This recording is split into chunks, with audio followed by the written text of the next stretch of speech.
बिगड़ी बात बना देते हैं, बिगड़ी बात बना देते हैं। राम नाम दो अक्षर, राम नाम के दो अक्षर से तैर गए हैं पत्थर।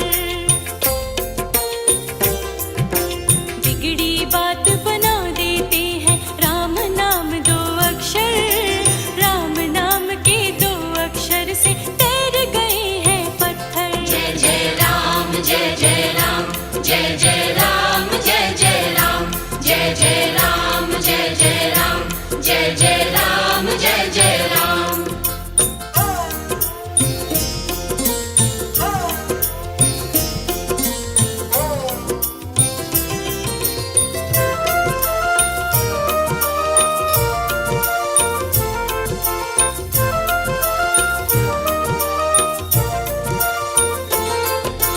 एक शब्द में कितना सुख है, राम में रम कर देखो। एक शब्द में कितना सुख है, राम में रम कर देखो। सब देखोगे अंतर मन में, राम को क्षण भर देखो। सब में राम ही राम समाए।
सहना भवतु, सहनौ भुनक्तु, सह वीर्यं करवावहै, तेजस्विनावधीतमस्तु मा विद्विषावहै।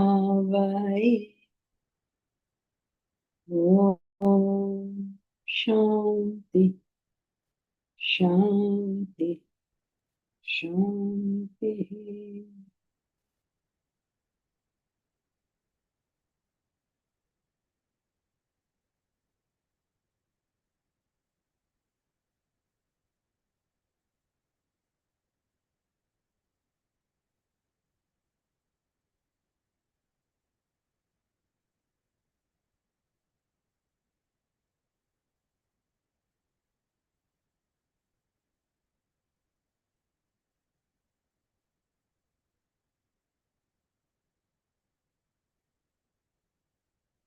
We were reading about the happiness range. Range means that happiness is not simply one point, but there's a wide variation, a wide fluctuation. And these various fluctuations we call by various names, such as I'm coping, or I'm to whatever, I can't bear it, or, we have all these various names that we give to it. Now, when we want that fluctuation, it fluctuates. So you want to push it up always.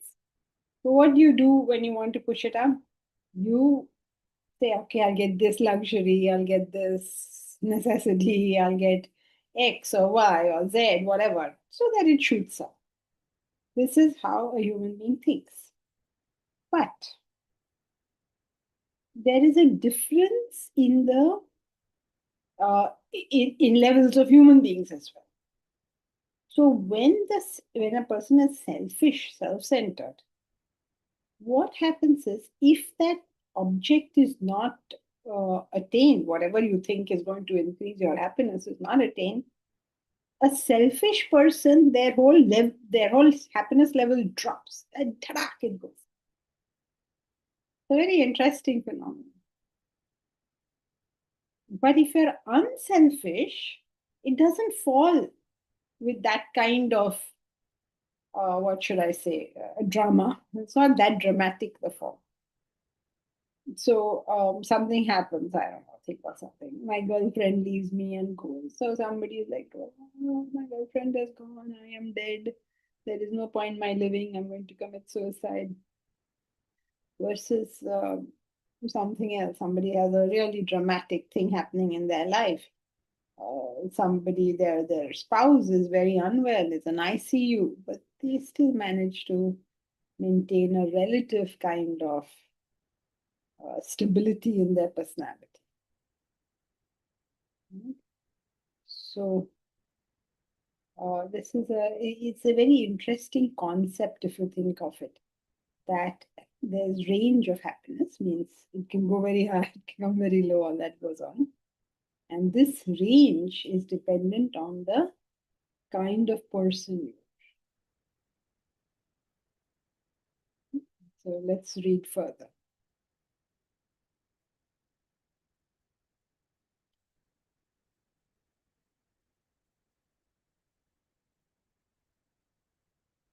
Yes, Deepraj?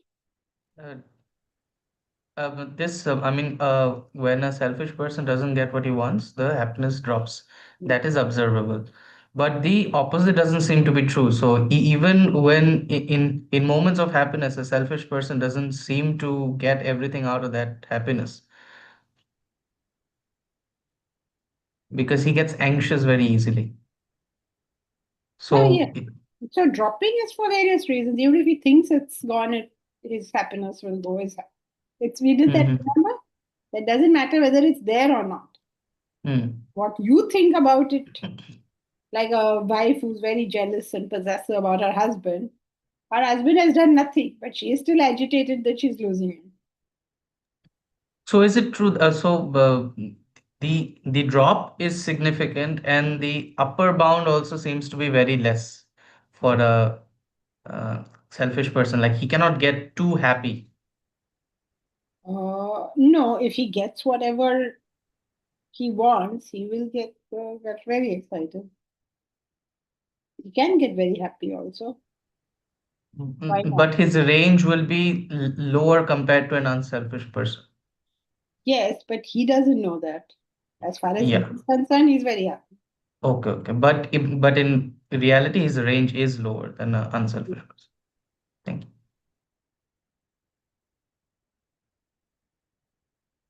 Yeah, let's continue.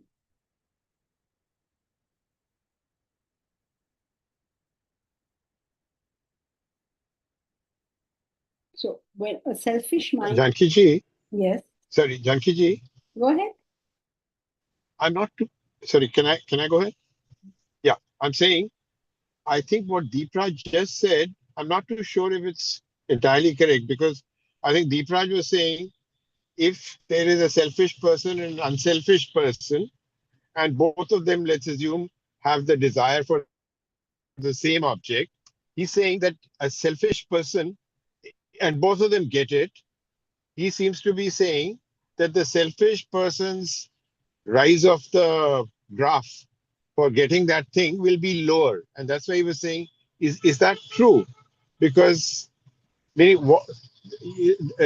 rise in the graph, what all is it a function of?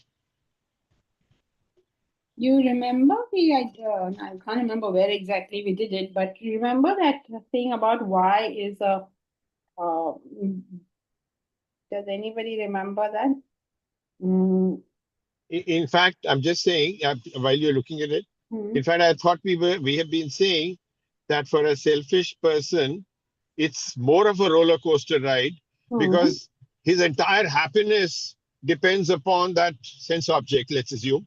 And if he gets it, he's absolutely at the top of the world. I mean, it's a height of the roller coaster.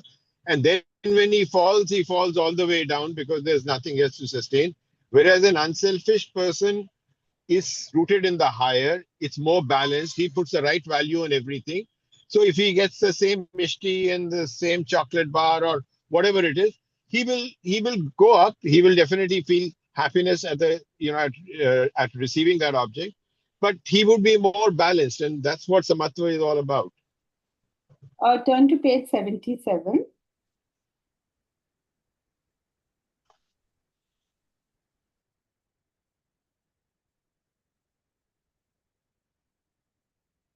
You'll see the second paragraph. It says, thus, an evolved person enjoys greater happiness. It is derived out of general happiness. He is generally happy because his desires are fewer. Subtler object, the quality of the object is also superior. 3, mind available. Since his mind is calmer, it can completely focus on and enjoy the object. That's a very important thing. 4th, intellect is available. He's not carried away with desires. That is, his contact is regulated. And so he doesn't suffer any ill effects of it, and therefore he has to cut contact. When you suffer ill effect, you eat too much sugar and then you get diabetes, you just cut contact. So that's miserable, right? But he is doing it in a regulated manner, so he doesn't need to cut contact. Less tolerance, loss tolerance. When an object is lost, he does not crumble as he's not dependent on. So the happiness that is born by an unselfish person is always more than the selfish person.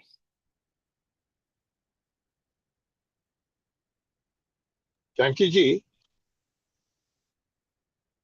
what page 70 is saying, or what 77. you are saying in page 70, is that an unselfish person,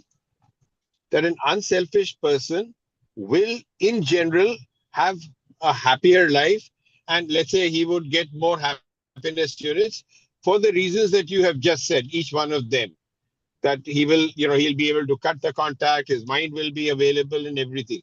I thought Deep Raj's question was in a slightly, upon getting the same object, a happiness level of an unselfish person will be higher, and it will be lower in the case of a selfish person because he will be anxious, etc.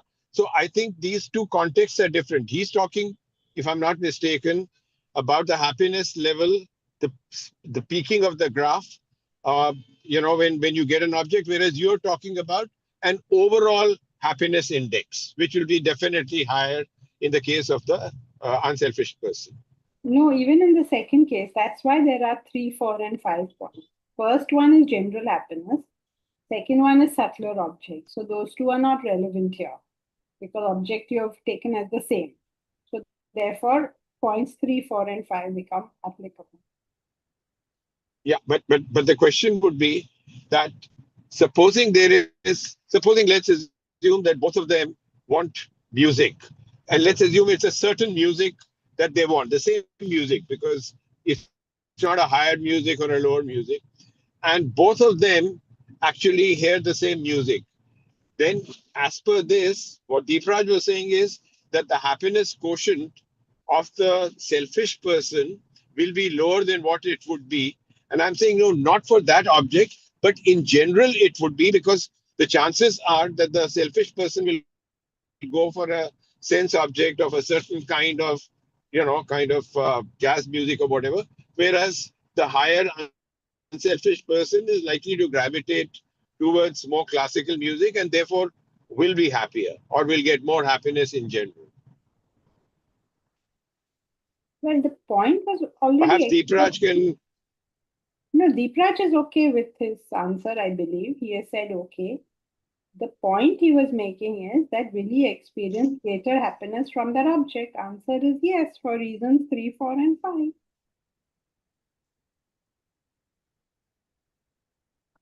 The answer is not going to change. You know, right? By repeating the question, answer never changes. Yeah, sure. Okay, let's carry on. So an unselfish person has a smaller range. Mamita. The smaller range. You mean he'll have less sorrow in that sense? Why smaller range? His happiness capacity compared to a selfish person will be higher. Maybe his sorrow capacity will be lower. I suppose you can't really say whose range is more. Maybe range of a human being is always the same. They can go that much up and that much down. I don't know. Go ahead.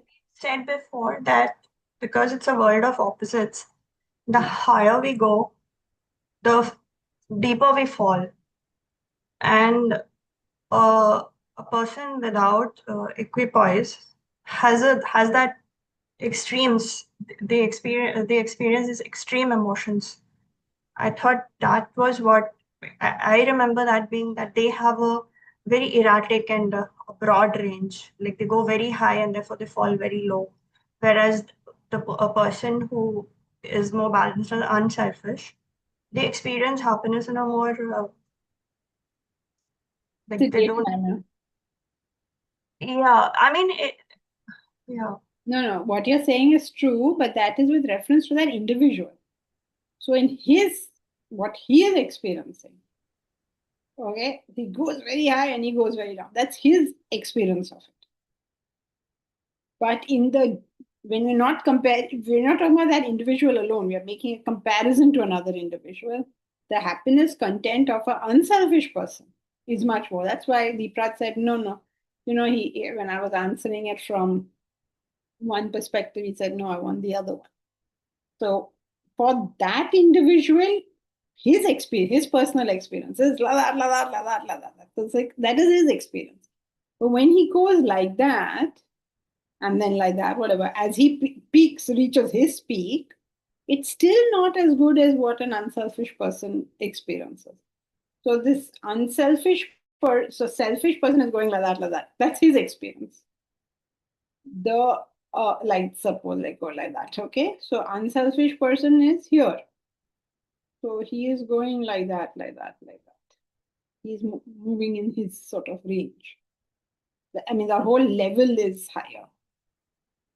Okay. Got it. Thank you. And because it doesn't come down that much, it's not peaks and this so much.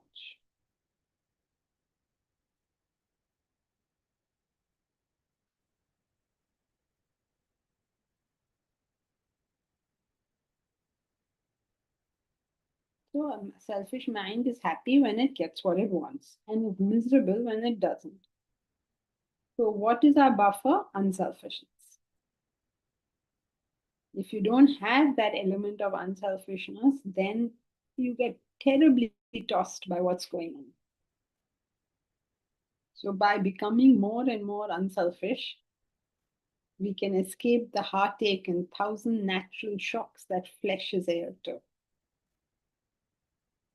without having shuffled off this mortal coil, not having left this body, and killing ourselves with a bare bodkin, with a unsheathed knife.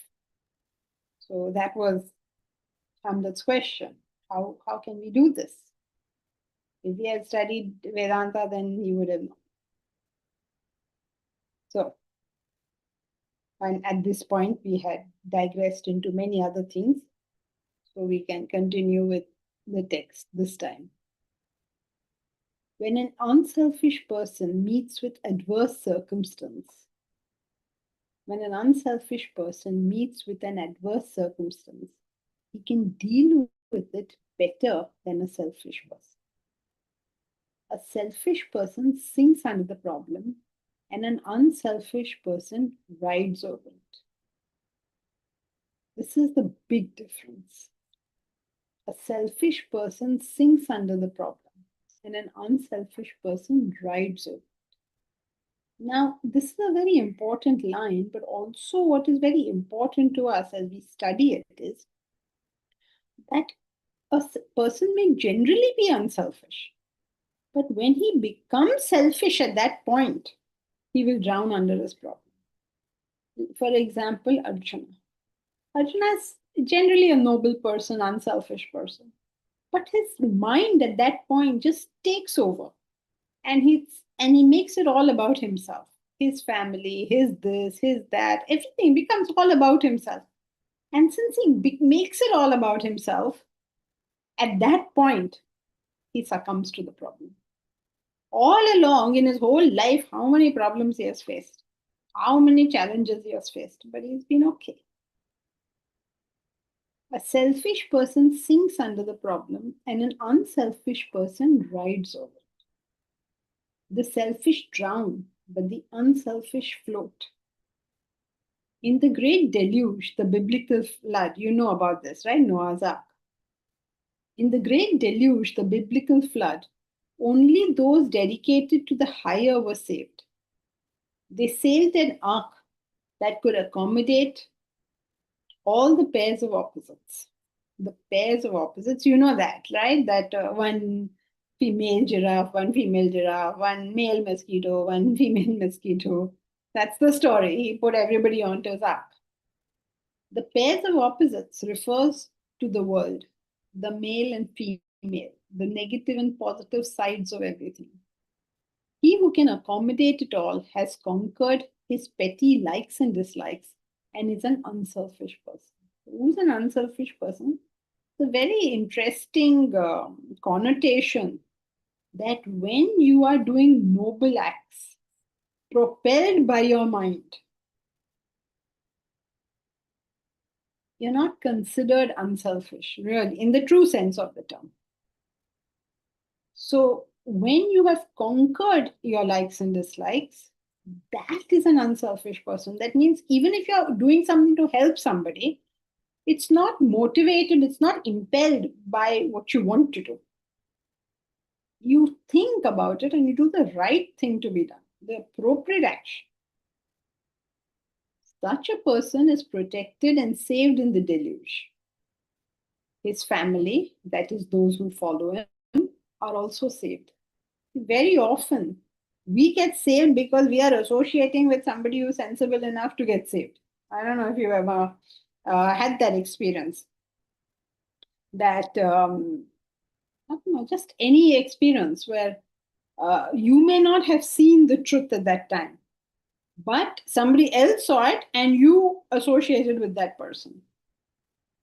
A very simple example could be like, you don't know whether the share market is going up and down, but you have surrendered to somebody who knows whether that it's going up or it's going down, and you just simply did whatever that person told you to do, and then you made a killing out of it, or you saved yourself out of it. So if you don't know, but you're associate with a person who does know, you also get saved. And the problem is we can't choose our advisors properly. That's the problem in life. Such a person is protected and saved in the deluge. His family, that is, those who follow him, are also saved. There's a saying in a popular culture. There's a saying that if a person does good, 7 of his generations will be protected. I don't know if you've heard that. It's a very sort of popular kind of thing that's said. So what is it supposed to mean that 7 generations will be protected? Because if people are following you, they're doing whatever a sensible person is saying, they're also saved in the madhouse. Yes, Aditi? Hari Om Janki ji. Just a thought. For a relatively selfish person, maybe if he or she is studying, as in scriptures and stuff like that, will knowledge be able to back up the ups and downs, the fall, or like if suddenly things become very difficult? You're making a very hypothetical case. Why would a very selfish person be studying the scripture? What would make him? Maybe curiosity of knowledge. Then he's not studying the scripture. He's trying to become an encyclopedia. So you mean to say that it's more the unselfish people who come to Don't you study. see, don't you see it in class? Unless unless you have purity, scriptural knowledge is not going in. Yes. So Yes. generally you will find people, any religion, whether you see Christians or anybody who's associated with religiosity, you will see a certain purity with them. I don't mean who are associating with spirituality because, they are out to make a quick buck or want curiosity or whatever other reasons, for political reasons, for financial reasons. I don't mean those people. Genuinely interested in scriptures, you'll always find them generally unselfish, more unselfish than most other people. So, to the extent you have understood a concept, Mhm. to that extent, does your unselfishness also depend on that extent, to the extent you have understood the knowledge? No, you came unselfish, and then understanding the knowledge will build it up. A selfish person can't come, they weed themselves out.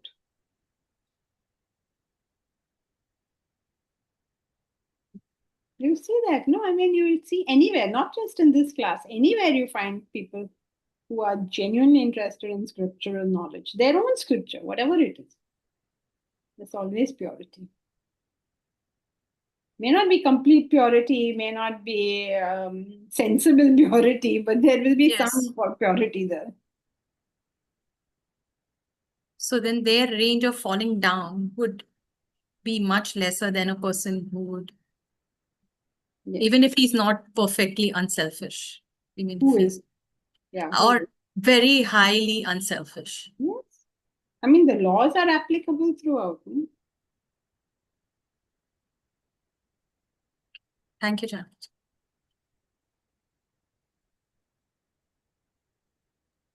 So, Janki, in this case, would this be correlation or there is causality involved in the fact that people who are inclined towards scriptures and knowledge gaining are also likely to be more pure and more unselfish?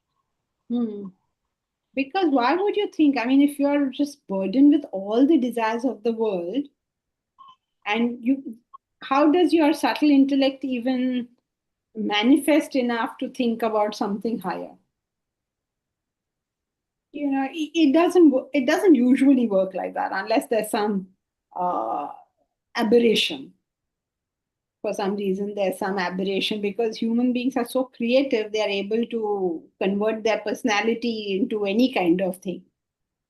So normally subtle intellect arises because level of desires has gone down, so you start thinking a little bit more of something else.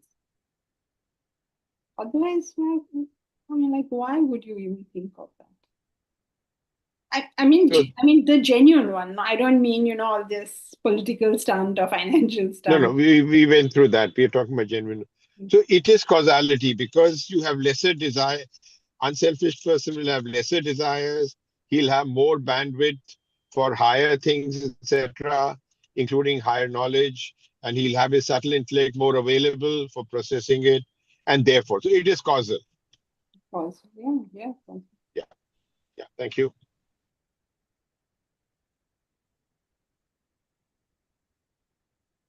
It's difficult to say causal on the grounds that the converse is not true, that every unselfish person will become interested in the scriptures. But every unselfish person will be able to think of something higher. Many people reject the scriptures because they just feel, yes, a pagali log hai. Because they don't have access to correct scriptural knowledge. And what they hear is so idiotic that they say, mad thing. So, you have to take all these things, because there's so many variables. So, therefore, many people reject, they become atheists, but they are unselfish. Sarthak. People can go to scripture for selfish reasons. Yeah, Sarthak, we covered that. No, we're not talking about that, those kind of people. going to heaven, treatment of daily life suffering, etc. We're not talking about those people who approach it with a selfish intent, but talking genuinely interested in the scripture, genuinely interested in something higher, nobler, better. Talking about those people.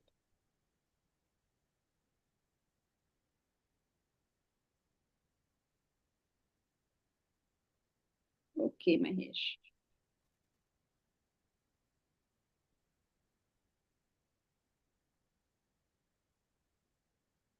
Such a person is protected and saved in the deluge. His family, that is, those who follow him, are also saved. They gain access to a brand new world, cleansed and pure. You know, that's what happened, right? In Noah's Ark, the deluge has destroyed everything, but he and his family are saved. So when we hear all this, we don't understand what they are saying. The world is pairs of opposites. He is the only one who listened to God. Once you see it, once you get the Vedantic concepts, you begin to see it everywhere. And oh my God, this person was saying the same thing. If only we could get it. Unselfishness unfolds joy. Unselfishness reduces desires. Desires and unselfishness are inversely proportional. Unselfish desires are those that cater to a broader spectrum. Oh, before we go to that, I hope the point was clear that there's a range in the previous topic. What was the point? That there is a range of happiness and you do not fall so much. I mean, in that range, your unselfishness is your buffer. That was the point of the last topic. Now, what is the point of this? It's not only a buffer, it is what unfolds joy. So, desires and unselfishness are inversely proportional. Unselfish desires are those that cater to a broader spectrum, a wider arena, a greater circle of identification. And this is relative. This is a very important thing because without understanding this, the laws won't seem to fit.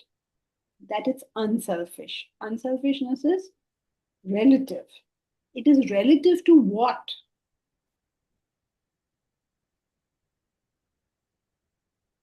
To our current level of selfishness.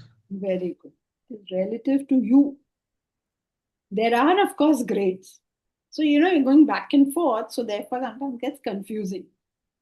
There are grades of unselfishness, right? Now, you're somewhere in that. What is unselfish for you is just the next grade to you. That is the important thing. Otherwise, you start mixing up this thing.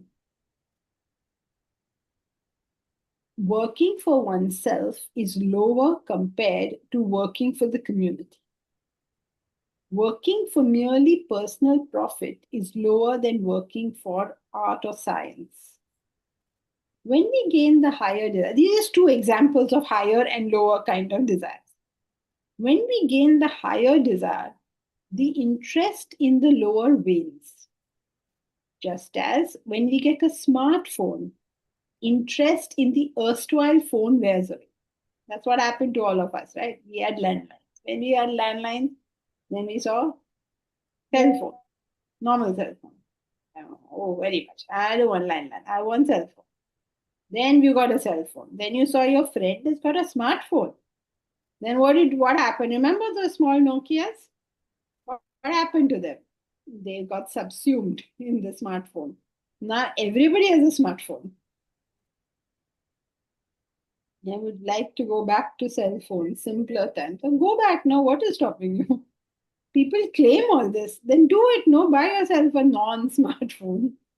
It's very cheap if you can find it. Or you can get it second hand. Maybe somebody just gifted to you. You think you'd like to go back. So go back. What's to stop you? The thing is you won't.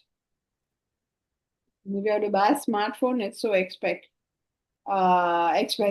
Go back to simple cell phone. Yeah, so you have to deal with it, right? You bought it 2 times, it went bad. Well, that's it. So now you're back to smartphone.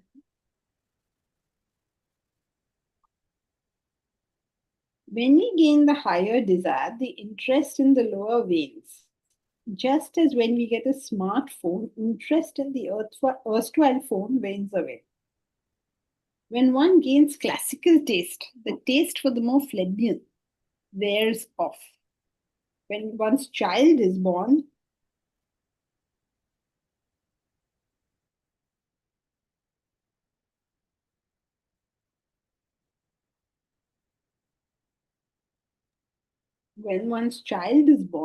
personal interests take a backseat.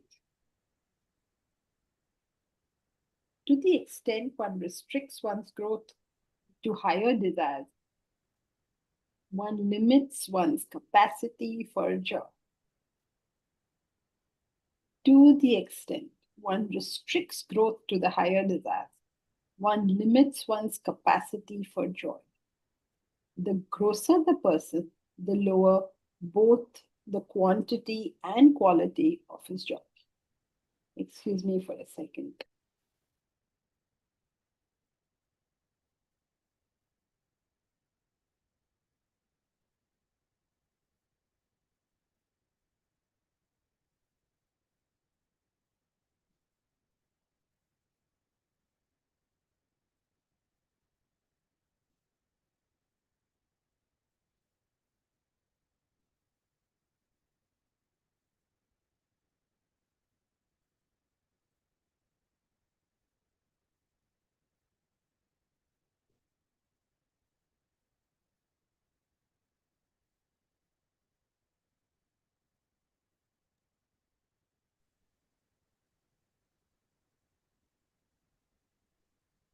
The grosser the person, the lower both the quality and quantity of his joy.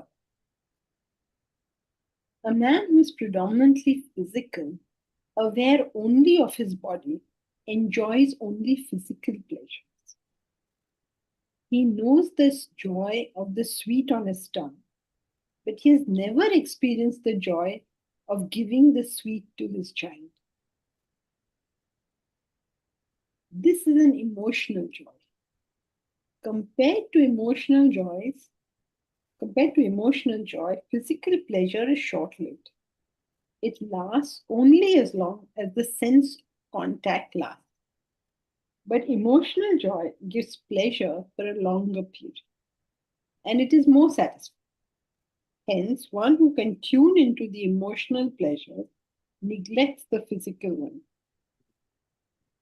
For example, which mother would gobble up sweets her child likes?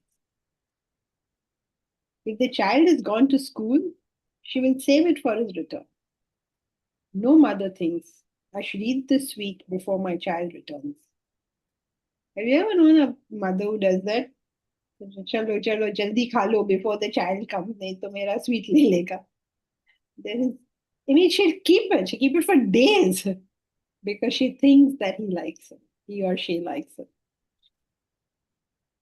A person who's aware only of the body can never understand.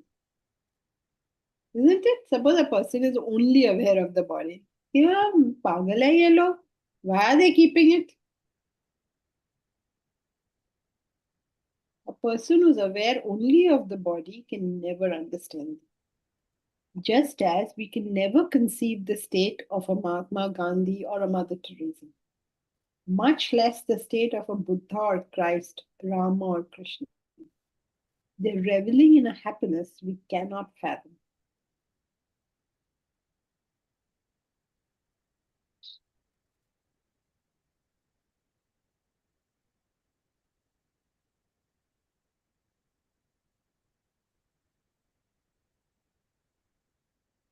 Yes, Bharat?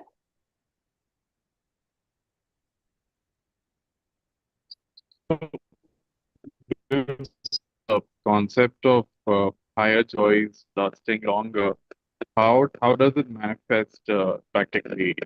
I mean, so in memory, does it last longer? I mean, how does it? Like Bharat, when you eat protein, you feel satiated longer, like that. You don't need any more. You feel okay, I'm fine. Okay. No, not really. So Nancy, if could you repeat the question? I didn't understand the question. Bharat is saying what is really happening? Is he remembering that joy? Right, Bharat? Why is it lasting longer? Does he remember the joy? Is it memory yes, that is making him feel? So I told him that no, it is the feeling of satiation. Like when you have protein, suppose you have, I don't know what, or some other. Okay. They say that the satiation you experience from oil or protein lasts longer. It means your hunger doesn't return. That's what it means. Well, yeah. Oops, someone's thing is on. Is that clear? Your hunger doesn't return. Your satiation goes on for longer. Okay, Bharat? no, not really. Still Now, not clear. 15 example, now I don't know which example to give. This example was good, Vis. Which one? Protein, The no? protein one. I thought he would like it, but he's rejected it. So let's think of another one. Okay, so Bharat, do you watch films ever? Yes, sometime. Okay, so you watched a film. Now, after some time, when do you need to watch it again? That duration is your satiation period.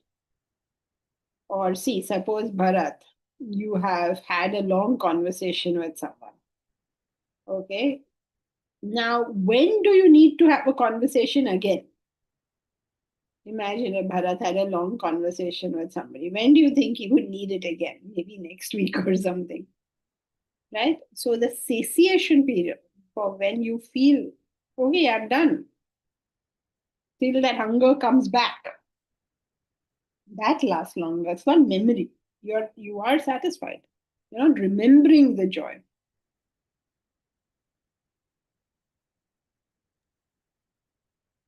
Okay, and for intellectual joys, it will be higher than the emotional ones. Yes, you feel satisfied, you're content, you're okay, you don't want anything else. Imagine after morning study, do you feel like asking for something? You feel good, you're good. Yes, this morning study example hits home. Okay. Thank you. Sorry, Janki, intellectual joy is higher than emotional joy. Is that what you said? Yes. I mean, I didn't say it now, but that Yeah. statement is good. Okay. Okay. Thank you. Ma'am, but what if both feel equally good? Who are both? Ma'am, intellectual joy, let's say what I am reading a book, a novel, and I'm talking to my girlfriend who's by the way in Mumbai. Both feel equally good then, ma'am. How can you compare one is higher than the other? Because they're not. They're the same. Because reading a book is not. Okay, so let's understand what is an emotional joy and what is an intellectual joy. Emotional joy is the joy you derive out of your mind being catered to, your feelings, your emotions being catered to, like a mother and child or two lovers being together. There's catering going on, or what loving your friends, your family, your beloved, your girlfriend. All this comes under emotional joys. Intellectual joys are not reading a book. Intellectual joys are being able to feel one, not just with family and friends and people you know, but conceptually care about people who you may never have met. So intellectual joys are not what people think of as, read a book or do some mathematics problems, and you say, no, mathematics is boring and I like to talk to my girlfriend. It's not in that sense. It's in the sense that you can conceive ideals.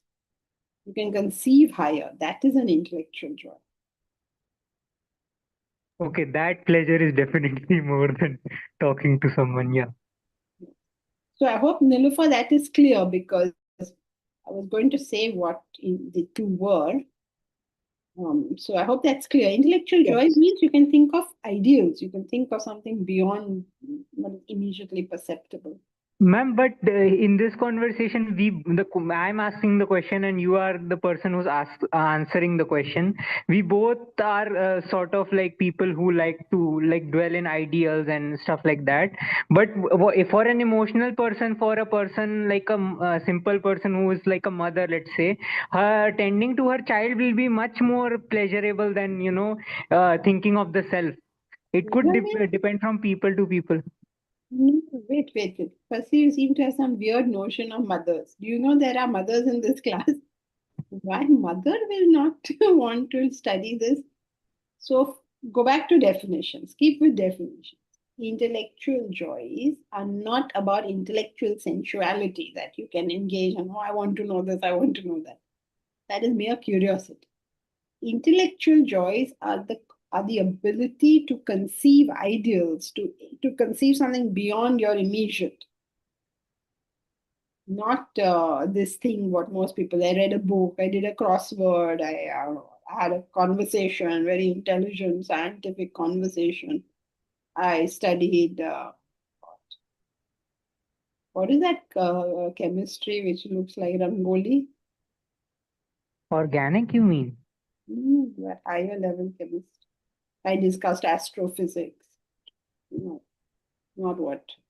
Is intellectual in the sense we are saying intellectual highs are joys are better than emotional joys. In that sense. We'll consider the example of I'm not the body, I'm not the mind. We can consider that intellectual, right? Yes. Okay, so let's say my mother's example was, let's say, a bit wrong. An emotional person, for that person, the idea of I am not the body, I am not the mind will not be as appealing as her own child, let's say, or her. That's exactly the point, no? That when you are at the emotional level, how will it matter to you? You will say, I don't want it, it's no use. We just did that, no? Ma'am, but for them, that's the highest. No, they won't say this is the highest. You and me are saying I'm not the body, I'm not the mind is the highest. We just did that. No, please, Sarthak, listen. Where were we? I remember the page. Okay, tell me.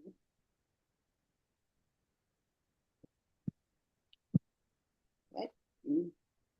Where there was a picture, we did. Remember that? That picture? Oh, yeah.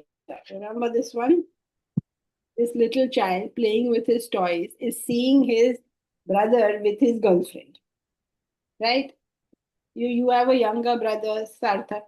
When he sees you with your girlfriend, he's a what a foolish fellow. He could have come and played with my cars, with my dinky toys. He's gone and talking to a stupid girl. That's how he looks at it. He's not going to enjoy any teenage pleasures because he's a small child. So what people say is not of consequence. The theory is of consequence. The law is of consequence. Momita. Even the desire to associate with the nobler would take unselfishness. Correct. But those who are benefited by such association, like family, sometimes do not recognize. Correct. It's like the opposite of generational trauma. This can be attributed to good karma. Wait, where did you go? The desire to associate with the nobler would take unselfishness. See, this is your desire to associate, means you're conscious. But family is not consciously associate. They are just enjoying the whatever benefits you get out of being with the unselfish person. So, like the opposite of For the family, you're saying it can be attributed to good karma. Depends on the family itself. Like, for instance, Xantippe was not happy to be married to Socrates. So depends on the family whether it's their good karma or not. Good karma will arise, the concept of good karma will arise when you are happier, right? But you're only grumbling, so how are you happier? So you could be in the presence of Krishna, for instance, like Satyabhama. She was always grumbling about Krishna. So her experience is agitation. Right. I mean, for somebody else, that same experience, maybe for what is this? Rukmini, it's good karma. Because she sees it like that. Not for Satyabhama. It's subjective, right? Intellect cannot be experienced. Why not? Of course, intellect can be experienced. Why would it not be experienced? Everybody, Mahatma Gandhi worked for the country. He experienced it. Mother Teresa worked for the poorest of the poor, so she'll experience it. Why not? Of course, you can experience. Yes, Aditi? Gandhiji, would the intellectual joy, would reputation or fame come under intellectual joy? Yes and no. It's used in a different context. Like, is mathematics intellectual joy? Yes, but not in this context. Not in the context of intellectual joys are better than emotional are better than physical. So So in depending this on how you're context, using it. Yeah, in this okay. context. So Otherwise, then in what context? so science, mathematics, philosophy would all come under intellectual desires. Reputation all comes under intellectual desires. They're just intellectual desires. Okay. Okay. Okay, got it. Thank you. How is the reputation intellectual desire? Wouldn't it be mine? Like, I want people to praise me. Reputation, no, mind is I want people to love me. That's emotional. Intellectual means I want your respect. You better respect me. If you don't respect me, I don't know what to do. Respect my views, my outlook. That's what makes it. Yeah, I mean, you want an intellectual appreciation of, like some people say, you can keep your love, I need your respect. I don't want you to, I don't care whether you love me or not. So that respect, that reputation, respect what other people say about you, say in the sense of um, Being understood. not being understood in an emotional sense, but maybe even keeping your distance. Like, I'm so much better. Like a hierarchy to be recognized in the Yeah, top of the hierarchy. as top of the hierarchy. All of this, everything that's reputation, my good name, all of that. That's Got why it. it's Thank you. one of the most difficult ones to get rid of. No, it's an intellectual desire.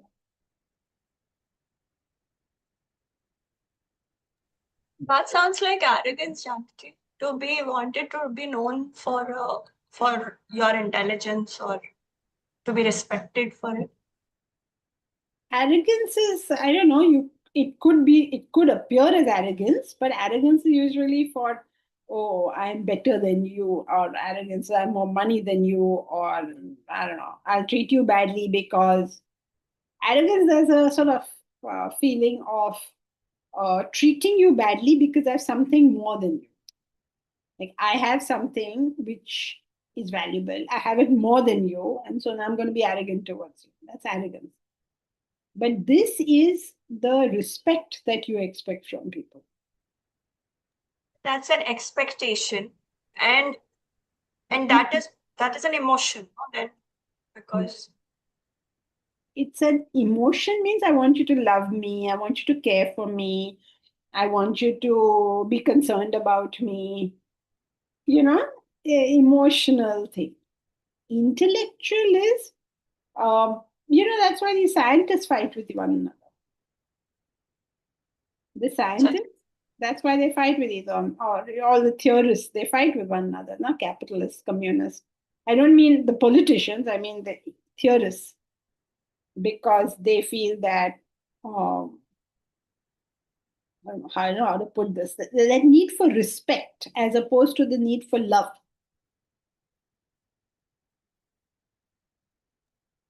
Okay. You will see some people are like that. They don't care whether you love them or not. What they are concerned is that you, I mean, treating me with respect. Janki-ji, One second, I'll come to you, Nilima. sorry. Surekha? So, Janki-ji, in this discussion, what about the quality of discrimination, which is what the intellect is all about? So I want your discrimination to say that I am, I don't know, my theory is good or something. I don't care whether you like me, but you should respect me. Discrimination is another word for intellect, but what are you applying that to? So remember, this is all desires we're talking about.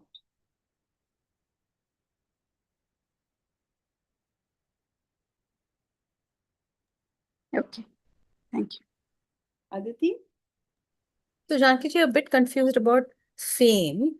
It will come under intellectual desires, but can it be debated to the intent of a person? Yeah. Whether it could also be a good fame to want to be famous or not to be famous, or it also depends on the intent. You just can't label fame as something, right? No, it depends. What are you wanting the fame in? Do you want to be famous as a YouTuber or an Instagram thing, or do you want to be famous as to be well respected as a scientist? They're two very different things. You could also want to be famous so that you could make an impact, because people, if they listen to you, and you could make an impact for the betterment of the society in that space. So then if you've taken it out of this realm, there are two ways in which intellect is spoken of, right? One is about your intellectual desires, and one is you're working for a higher cause. So you have gone into causes now. So that's a different thing. That person doesn't want fame at all. It's just doesn't care. Okay. A person who wants to work for his cause doesn't want any fame. Any sensible person would never want fame. Because just imagine, right, what a horrible, horrible life you have. You can't do anything. Now, see, Aditi, you can go to Neelam stores, buy whatever you want. When you become famous, going to Neelam stores will be a headache. All the paparazzi will be taking your pictures and like, what on earth? Just chodo yaar. So any sensible person never. Fame is an irritant. If you're now walking on the street with Himanshu, nobody's going to come and take your photograph. But if you were famous and you walked on the street, you'd be ghero-fied. Yes. Like complete loss of privacy, complete loss of anything you want to do.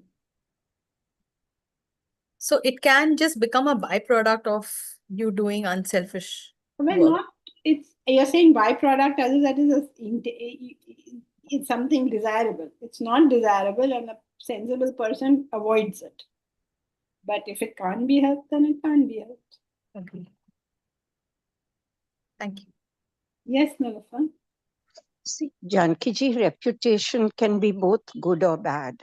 So an emotional person will be elated with the good and will be despondent with the bad. Okay. But if you can treat these two imposters just the same, then you are an intellectual person. And therefore, you are mixing up the two definitions. One is intellectual desires. Because therefore you're unaffected, right? If you're an intellectual person. No. There are people who have intellectual desires, such as I want to study mathematics, I want to read books, I like science, I like philosophy. These are merely people with intellectual desires. So in short, we say, okay, these intellectuals.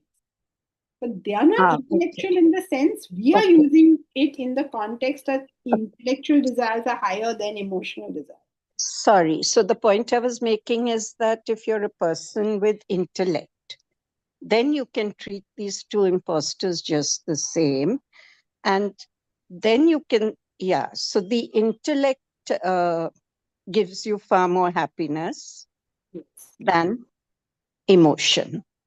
Yes, and even intellectual desires, that we are not referring to them when we're talking about. They're desires like everything.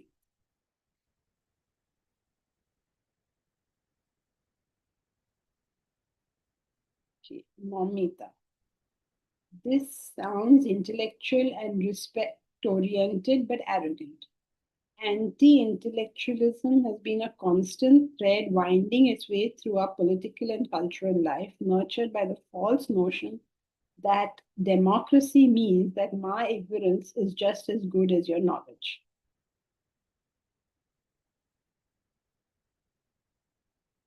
Your first line and your quote are not in agreement with one another. Your first line says it sounds intellectual and respect oriented but arrogant. It's not arrogant when you suppose Momita, you meet somebody, you say 2 plus 2 is 4. That fellow says, well, according to me, it's 22. That which you experience is what he's talking of. My ignorance is just as good as your knowledge. Mad or something? Right? That's what Isaac Asimov is talking about. And because most people don't have the right knowledge, they feel it is perfectly fine to mock or look down upon people who do have the knowledge. Right? So those people are, I mean, in the way you're using it, like, to pagal hai, I'm not going to waste my time talking to you. But what we are referring to as respect and recognition is the scientists want it from one another. They don't care what nonsense all this. Isaac Asimov doesn't care whether you think he's sensible or not. But he will definitely care whether Einstein thinks him sensible or not. The two different senses.